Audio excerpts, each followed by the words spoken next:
Team PCD here. We got sixth place. Sixth place. Yeah, I got sixth place at the Little Rock Regional with Fiendsmith Ryzeal. I just picked up the deck like 2 weeks ago, so I thought I'd let you guys know what I was cooking. It's pretty standard. I'll go through it pretty quick, but 3 ice, 3X, you know, the regular stuff. And then, of course, I'll just show you like piece by piece, like engine by engine, you know. Of course, car's nuts. Broken. I'm not playing the quick play. I just thought it wasn't like necessary because like with the Fiendsmith, like you just search those. Like you don't need the quick play 90% of the time. So yeah, that was solid. Then for the Fiendsmith cards, kind of weird ratio, but I played like, honestly, I played this just because it's what I had. Like online, I played 3 of that, but it actually was pretty nuts because I would open like this and then they'd like ash it and I'll just like follow up and like, sure, dude. And it never came up where I like needed the 3rd Fiendsmith. Like it's just too much. You don't need all that. So it worked out. Oh, and the trap. Don't forget the trap. Trap is crucial. Yeah, that trap is busted. It's like best interruption like that you can put up on like a simplified game state.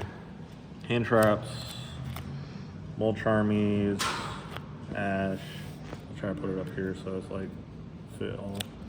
3 nib, 3 imperm. These are the ones that I played 3 of side deck. They were nuts. Nib was really good. Like games where you're like no chance in hell you're gonna win, and then you nib, and then you're back in the game. So it's just like helps you come back. And then 2 Veiler, because I thought it was like one of the like less good than all of these hand traps, but I still want to play it. And then 2 Ogre, like same concept. And also the variants, like if they cross out or called by like one of these, I don't want to have like a handful of the same hand trap, you know what I'm saying? Like especially on the Veiler or like vice versa. And then I'll just show you my other non-engine. I played 2 tactics and 1 called by main deck, and they were insane. This card like won me duel straight up, like going first. Game 1, it's the most unfair thing when they hand trap you, and it's game 1. No, like they don't know what you're playing, you don't know what they're playing, and then you look at their hand. It's like, okay, now I know what you're playing, and I just ripped like Nibiru out of your hand. So it's just, it doesn't feel fair. Busted. So that was it. 40 card main deck. Pretty standard. Extra deck. Fiendsmith cards. And that. Oh, and I guess technically we can count this here. Yeah, I don't play Chaos Angel because I just thought it was like, it didn't come up enough for me in testing. I know other people, like, I think they kind of like intentionally are trying to get it to happen, like forcing it, you know? I don't really force it, I kind of just let things happen, and I just thought Agnum Day was just way more, it happened more naturally. It's like link into that, get the non-target negate, like it's busted.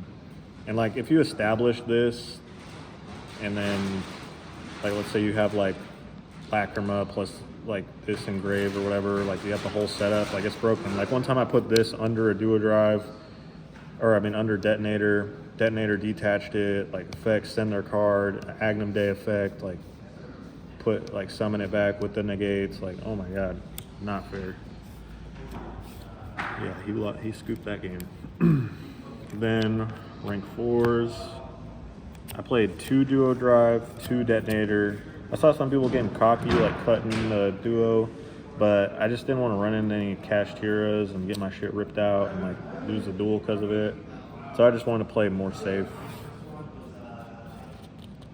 And then boom, boom, generic. That's all you need. Some people were talking about like cut the moon and just play that.